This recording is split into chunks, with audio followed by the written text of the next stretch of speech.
What is hell?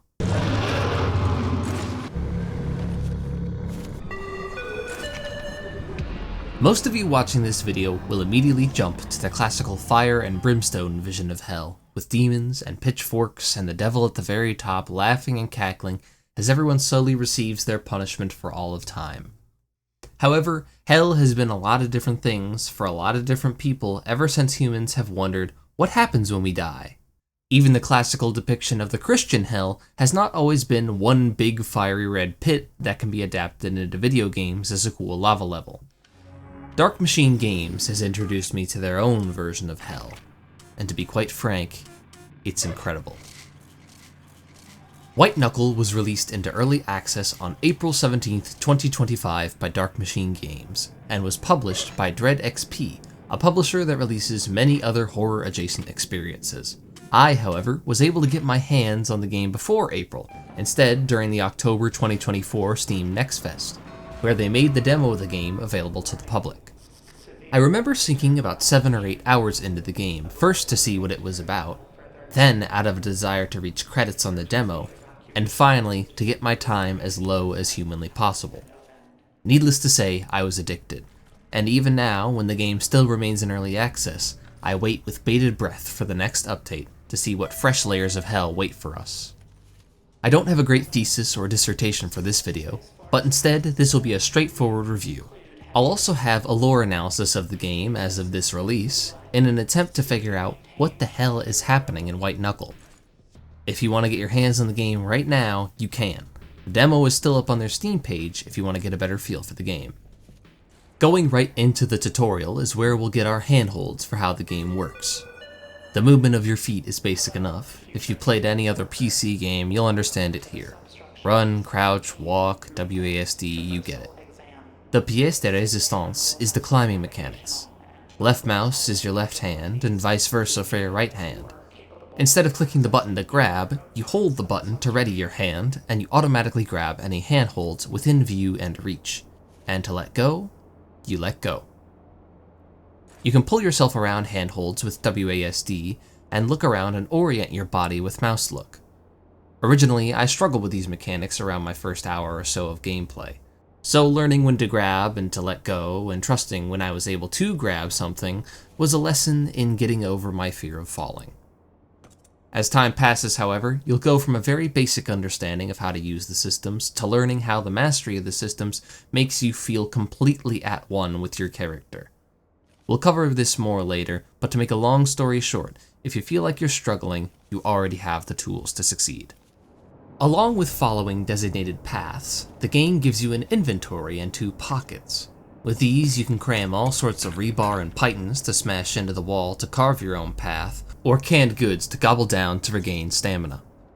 This item section gives you a hint that as you begin your ascent into more and more difficult segments of your climb, you'll need to have at least a couple items in your back pocket to overcome obstacles in your way. With climbing and item management under your belt, you're ready to get started at your first 14-hour shift in the substructure. Due to low employment, reduced hours are not being approved at this time. Paid time off is not being approved at this time. Sick leave is not being approved at this time. Parental leave is not being approved at this time. Bereavement is not being approved at this time. We hope you enjoy. Yeah, we'll get back to that later. The world of White Knuckle is bleak, to put it lightly. This game reeks of the damp, dark, and drab from the lower sections of the substructure to the horrendous waste treatment sections, even to your designated break area. The muddled browns, grays, reds, and, well, more browns and grays of the architecture you're climbing through are reminiscent of brutalist architecture, sans all the fun geometric shapes. This structure is meant for maintenance, at least in these lower levels that you climb through, so why would it need to be anything other than a giant cylinder so blokes like you can do your job and monitor the hardware keeping the rest of the structure alive? Aside from color and structure of the levels is the low poly art style that has exploded in the new genre of PSX aesthetic, or P-aesthetic as I like to call it. popularized by games like the haunted PS1 demo disc and Ultra Kill. I've said it before with these aesthetics, but I'll keep saying it until the cows come home, that these games do not confuse lack of polygons for lack of quality. The sprite work is phenomenal, with dithering that is detailed to the last pixel. The textures on the environments are enough to carry the believability and certainty that objects are exactly what they look like, from rusty rebar, to dirty bricks, to massive slabs of mass-produced concrete contoured into rectangular halls. Nothing is pristine here. Even the most clean objects still have eras of dirt, grime, and/or dust smattered across them from who knows how many years of neglect. The desolate world is enhanced by the sound design as well.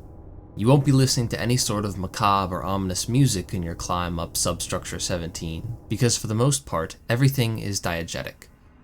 Radios will blare off scrambled signals through white noise.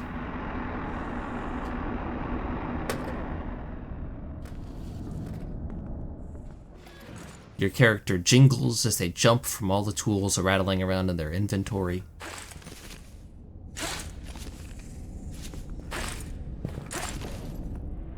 And creatures make unsettling noises as they lurch about.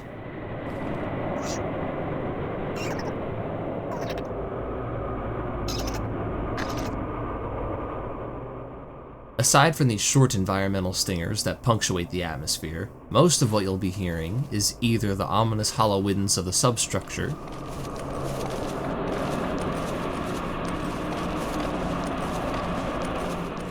or the intermittent reminder from the substructure's AI overseer. Reminder: the cafeteria remains closed indefinitely due to serious contamination. Hearing the slow decay of the structure and occasional impending doom be announced to you by this once helpful robot really makes the doom and gloom of your situation hit your head like a brick. It makes this place feel real, even if gigantic megastructures filled with diabolical meat monstrosities are very science fiction. The only time you'll hear non-diegetic music is during intermission segments of the climb.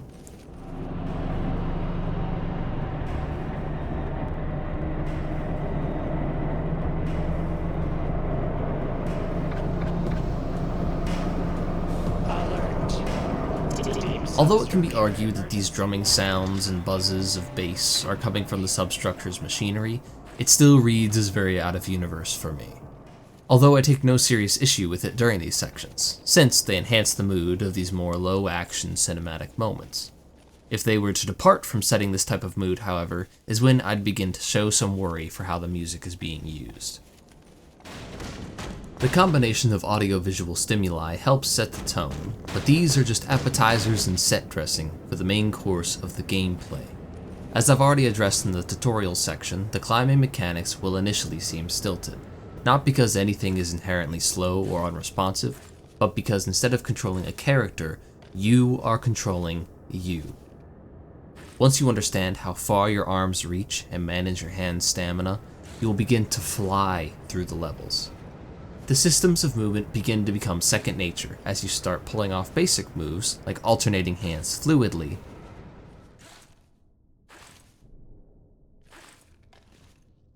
to more complex things like rooting through your inventory for your next python while you're who knows how far up in the air.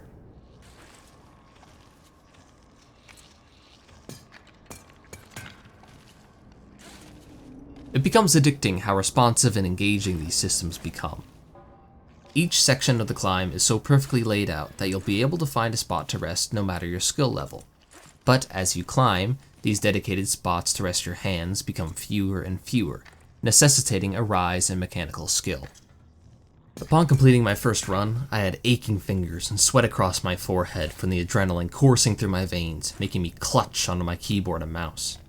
This game made my blood pump and my heart race on the same level of coming down to the wire in a Dark Souls boss fight or a Street Fighter match, except extrapolated over a 30-minute climb. And it was exhilarating. It takes a lot to make me really feel something in games since I've played so many, but White Knuckle hits that perfect stride of mechanical mastery to newly tested skills each run to keep you engaged in each climb. As each run is executed, I noticed that sections I had struggled with in my first couple of runs were easily routable by my third or fourth go-around. With a variety of items and differing routes within smaller sections of the climb, you're able to overcome tricky spots or outroute them altogether with an easier or more direct path of navigation. There is no one way to climb the structure, but you are sure to find your favorite throughout each of the segments that spawn in. You may think that this quick rise from fumbling with your inventory to mastering the climb would grow old quick and outpace the horrific elements of the game. However, this is exactly the mindset that kills a run. Being overconfident and risking without planning is a surefire way to whiff a handhold, drop your hammer, or take too long on a route. Even with multiple successful climbs under my belt, I still mistime some jumps, or mismanage my inventory, or waltz right into a barnacle or a blood bug or a spiked wall. The game wants you to succeed, but it punishes the fearful and the fearless. Take too long and the Class 7 fluid will be pulling at your ankles. Take too short and, well...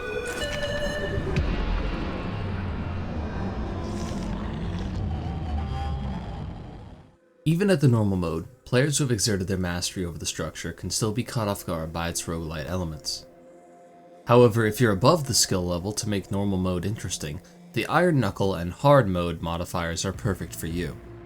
Iron Knuckle removes saves, banked roaches, and any extra perks you can pick up on your climb, but the real titan here is Hard mode. I had played the demo beforehand quite a bit, as I already mentioned, and got my first win in normal mode after about 10 deaths in the full release. Not too shabby. My first win in hard mode came after 125 deaths. Yeah, there's no mincing words here. Hard mode is exactly what it says on the tin. It's hard. It doesn't just make enemies healthier and do more damage, it also gives you harder climbing routes and actively makes enemies more aggressive. It's a solid step up from the base game, and I think this alone is hard enough as it is. I haven't even played the Iron Knuckle and Hard mode modifiers at the same time because I value my sanity. So either way, if the first rendition of Hell isn't enough for you, have fun in the expanded modes. Gameplay, visuals, and sound all come together to paint a truly brutal picture that is White Knuckle.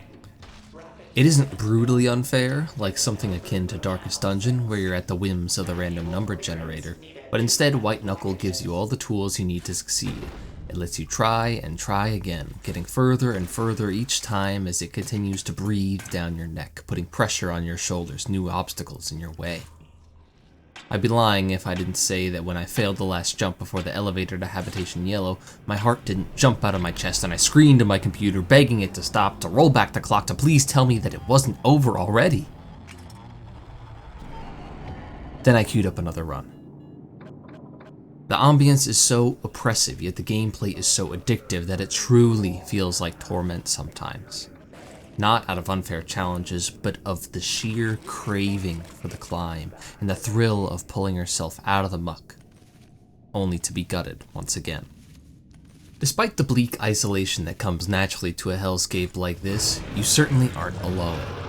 This sentence may confuse people who have played the game and think I may be referring to the assortment of monsters that are pursuing you throughout your climb, but instead, I'm talking about the various messages that are left for you as you continue your climb. Although yes, you are never accompanied by another human entity through your climb so far, I never quite felt alone in a spiritual sense. Through the first section of the climb, before you hit the first interlude, you'll see little things. Red X's and O's, arrows painted on the walls, pointing where you need to go next. Helpful tips from those who came before you in your desperate race against time, trying to offer you a fast way out. After you begin to enter places that would have been more populated, however, these messages begin to become more human, more direct. Calls for help, manic ramblings, and even quotes from Berserk and maybe even an Adventure Time reference.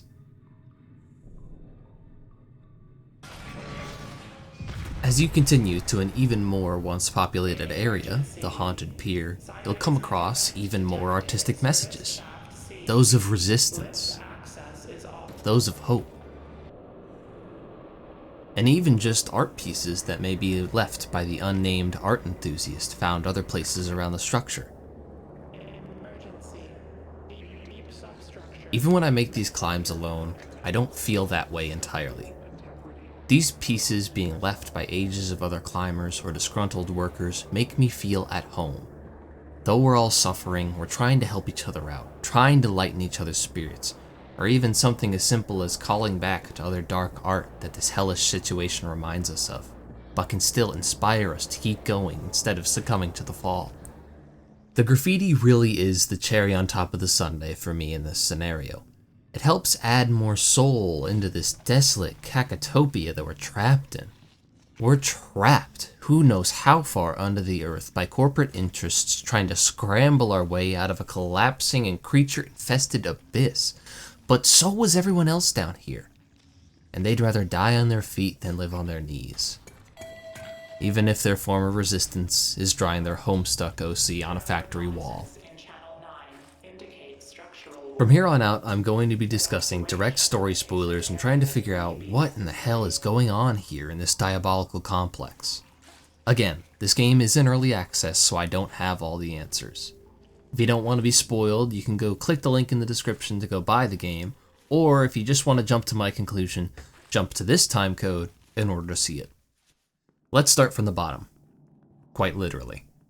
Okay everybody, so a little update quick. I'm recording this in the middle of editing because earlier today I found the White Knuckle Discord, which turns out has a lot of different lore and a lot of developer confirmed stuff that wasn't in the game and wasn't on the wiki that I was using. So instead of re-recording everything, I'm just gonna go back and re-edit the stuff that I have to basically come to my own conclusions about the lore. So everything that you see here might not be 100% correct, so I'm gonna use my little book Antiqua writing that I use in my other videos to try and correct when I am wrong. So if you're listening to this, I'm sorry, you're probably gonna have to just look at the footage as well if you want the correct lore. But if this video explodes, I'll make sure to do like a White Knuckle lore video to atone for my sins. But that's only if the video gets like a crap ton of comments and likes and views, which it probably won't, but I'll still probably be open to the idea anyway. Okay, back to the video. You begin at the very bottom of Substructure 17, in the Underworks. You are referred to by other beings in the game, as well as on the Fandom Wiki, as the Climber. Later on in the climb, the AI refers to you as an unidentified individual. So whoever you aren't in her system. You're given one task: escape. So that's what you better start doing, because you sure as hell aren't alone. As we climb, I want to try and figure out what this Substructure 17 is, as well as what the mass, the meat amalgamation that is chasing you, could be. Around the substructure, you'll find floppy disks, and at each interlude, you'll also find floppy disk drives that you can put them in. However, there are also hidden floppy disk drives around the world that I personally haven't been able to find. According to the Fandom Wiki, however, when you put a disk inside these drives, certain voice lines will play from the structure's AI. A couple of these lines, however, shine some light on what this place just might be. Internal report. This is the Substructure 17 automated processing system. My computational processes were formed in the amalgam facilities of the Quiet Computing Complex in Berkeley. Directive. My purpose is to maintain the facilities of the substructure to ensure that the scientific research initiatives of the ITAA are continued within the substructure and to service and protect the workers of the substructure. The AI claims that it was developed inside the Quiet Computing Complex in Berkeley. Presumably, this is the University of California, Berkeley, a very prestigious university which prides itself on its many technical colleges and doctoral research activity. We also learn from another floppy disk called Todd's Stuff that he refers to the Quiet techs trying to fix his computer after they made a very advanced mainframe in Substructure 3. So it seems to follow suit that the Quiet Computing Complex is overseeing the whole substructure, placing us somewhere under Berkeley, or at least California at large. The next quote claims the AI's goal is to maintain structural facilities and aid in scientific research initiatives within the substructure. Though we do not know what the ITAA is, It can be assumed that the ITAA oversees Berkeley's funding since it's a grant-based school, so it wouldn't surprise me if they helped develop these massive substructures, hiring scientists out of Berkeley and presumably all over the globe due to some foreign language that we see within graffiti in the substructure. The ITAA was conducting research on a variety of things, but most importantly, research on trans-dimensional objects, as we see with what the AI has to say about another dangerous being within the substructure. Scientific report.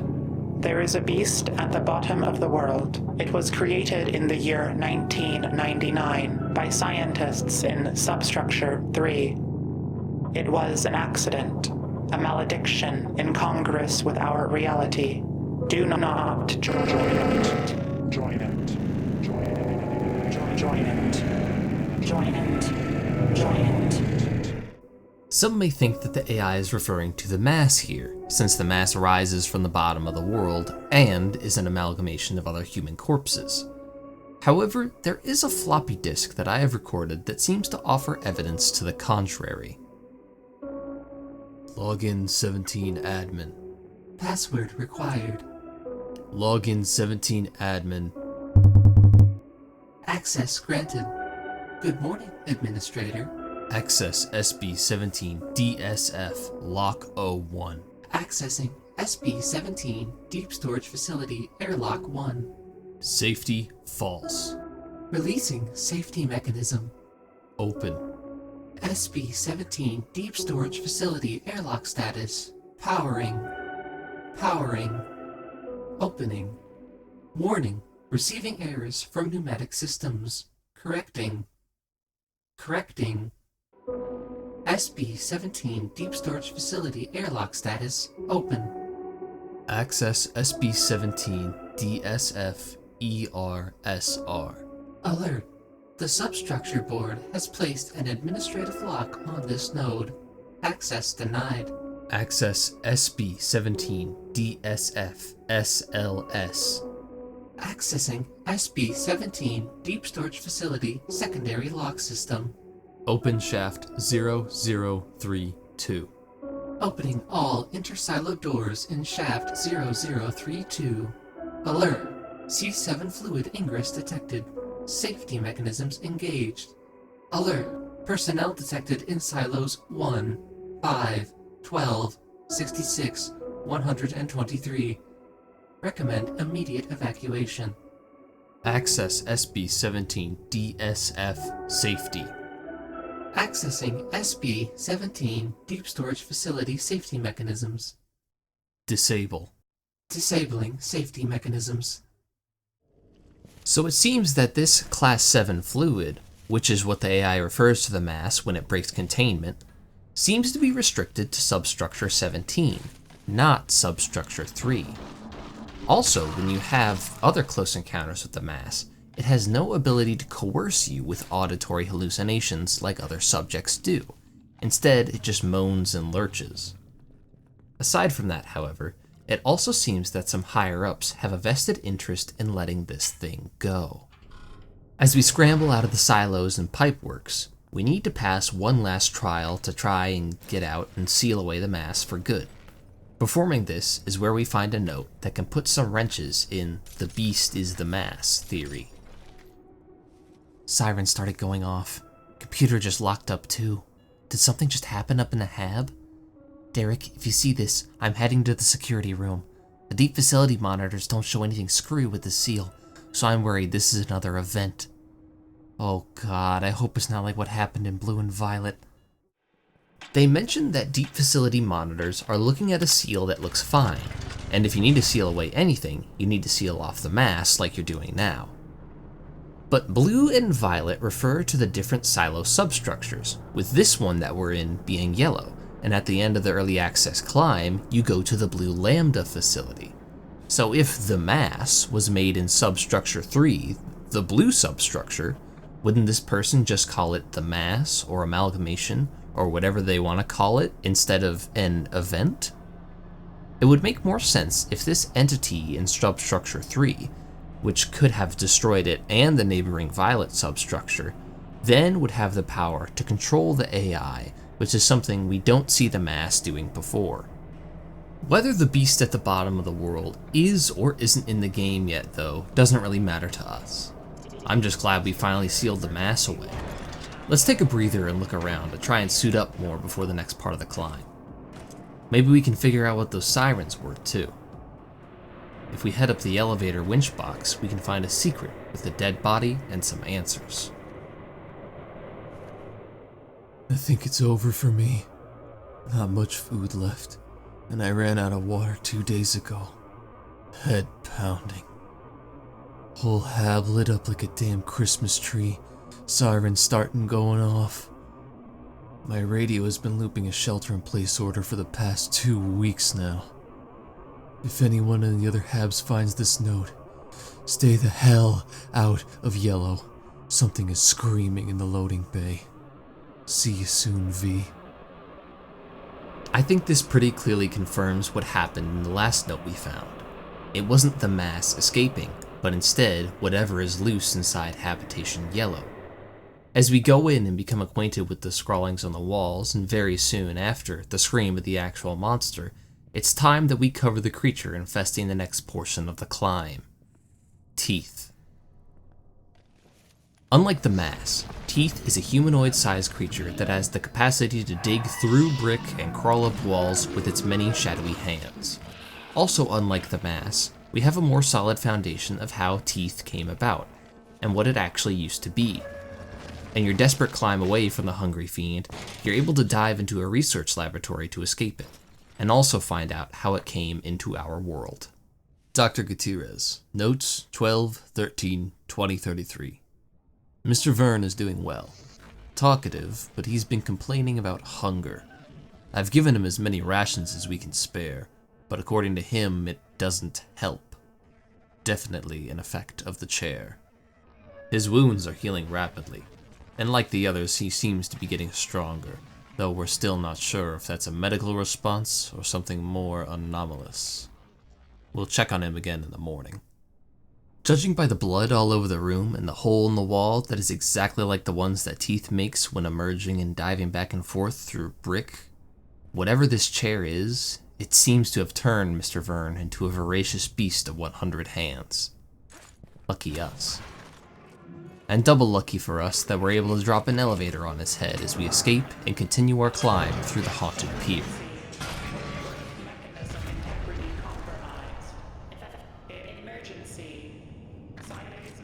As you've probably been able to piece together by now, there's far more than just the mass that we are dealing with inside the complex. The scientists were doing much more than just one facet of interdimensional research, but it also seems that they were researching anomalous objects and their effects on humanity. The ITAA must be giving out supremely great perks or severance packages if all the employees seem to be aware of the dire situations they put themselves in every day, sacrificing their lives for this cutting-edge research. It doesn't seem like somewhere like Black Mesa where everyone is highly qualified scientists. It seems more akin to the SCP project or Aperture Science, where they need some more willing flesh for their experiments. As we climb up to the Delta Labs, we enter the last section of our climb for this point in our early access experience. This is also when we encounter most of the anomalous objects that we can see being researched. We can encounter Subject Delta 0451, a Coruscant purple spacesuit helmet with a skull inside that watches you, and lowers the gravity of the environment that is around it. You can also find Subject Delta 0001, a vintage 1980s television set that seems to be absorbing these strange red rays of light. You're also more likely to have an encounter in this room with Subject Delta 0045, an unseen anomalous entity that can make you endure auditory hallucinations that try to coerce you to come to its chamber. Alert. You are not obeying a direct command from the Superstructure Authority. For your safety, report to Delta 45's research chamber in Sector 13. These, however, are not the main threat of the Delta Labs. That honor belongs to the thing in the walls. This is a creature we sadly know very little about. What we do know is that many other climbers before you have bore witness to this thing, and want to help you with the clearest instructions possible. Don't let go when it grabs. Don't look away from them. The vent thing is a giant nest within the vents of Delta Labs that sends out hands on its elongated muscly red tendrils that groan louder as they get closer, and will grab onto the climber and drag you into its mouth, unless you tired it out by holding on longer than it can. As far as my search has taken me, I can't find any sort of reference to anything in the vents or even a red and white mass growing in Delta Labs. So we'll just have to see if more information comes down the pipe in future updates. As you scramble out of the vents, the mass has broken the extra steel restricting it to the underworks. So you take the tram to Substructure 3, the Lambda facility. What awaits us there lies at another update. And that's where the climber's story ends. Or at least it would if there weren't extra secrets hiding from us. I could talk about how the vending machines are clearly another subject that the ITAA is using to their advantage by letting it consume roaches for sustenance to reconstitute them into useful matter for employees, or how the Quiet Computing team has made a deal with an outer god to bring people back from the dead using floppy disks and exposing them to the outer god's evil machinations. Or another subject they have no control over called the Ladder. But a lot of these are more of my own speculation, aren't canon, don't have enough evidence, or are a combination of the three. Instead, I want to talk about something that will definitely be elaborated on. The Lost Pier. When you beat the game, you unlock the Endless mode. If you loop far enough in here, you unlock an item called the Blink Eye, which allows you to teleport up to 3 times before popping. If you noticed before on the Haunted Pier, there's a strange aurora floating just out of reach.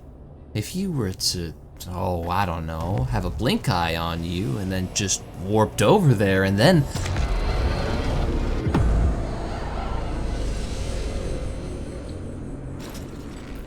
I find myself in this space between realities. When I try to get my bearings, I find this. A portal. Now this looks like some serious science. When I investigate, there's a paper on the ground addressed to me. The Climber. Climber! I knew you were crafty. I ended up here after the first event. Eat. I returned on the second. Eat. The board was hiding this from who? Us. It? Eat. I think I know the answer. Eat.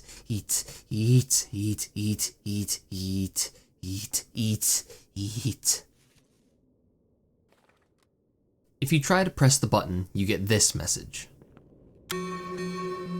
Not yet. Access denied. So even if this is canon or not, this is obviously the hand of the developers telling us to come back later to scrounge up more secrets and more answers. But what about what we do know? Who wrote that letter? Some might say it was Mr. Verne, since the note seems very adamant about how hungry they are. But I have a different theory. I think that this belongs to the art enthusiast. One of their very expressive paintings is on the wall where you spawn in, and whoever this is seems to know about the Climber specifically. When you find another one of the art enthusiast pieces around the complex, you get the achievement for it, which the description reads, "Somebody else has been here." It's not exactly the perfect one-to-one match saying, yes, the art enthusiast is also alive in the structure with you right now. But compared to many other scrawlings on the walls you pass by and don't get the achievement, it makes me think that it must have some relevance. As I've said at least 10 times in this script already, White Knuckle is hell. It's bleak, it's sad, it's scary, it's nerve-wracking, and it'll make you sweat like hell from the sheer pressure and rush of it all. In fact, even though I've been singing its praises so much that I felt the need to do a lore analysis so everyone can see what I see in this game, there will still be people who play for 5 minutes, find it too frustrating, or believe that it's just a rage game, and refund it. If you're in that boat, I don't blame you. When I died multiple times trying to do a very long secret, or the 125 times that I struggled to complete hard mode, I was frustrated too. However, from my experience, the vibes and sheer joy of the flow state of the gameplay absolutely carries me above any frustration that I experience, because that's what hell tries to do. It wants to beat you down. It wants you to give in. It wants you to succumb to the depravity of the substructure. But you can rise above it. You can keep going. You can keep climbing. And soon enough, you can climb right out of hell.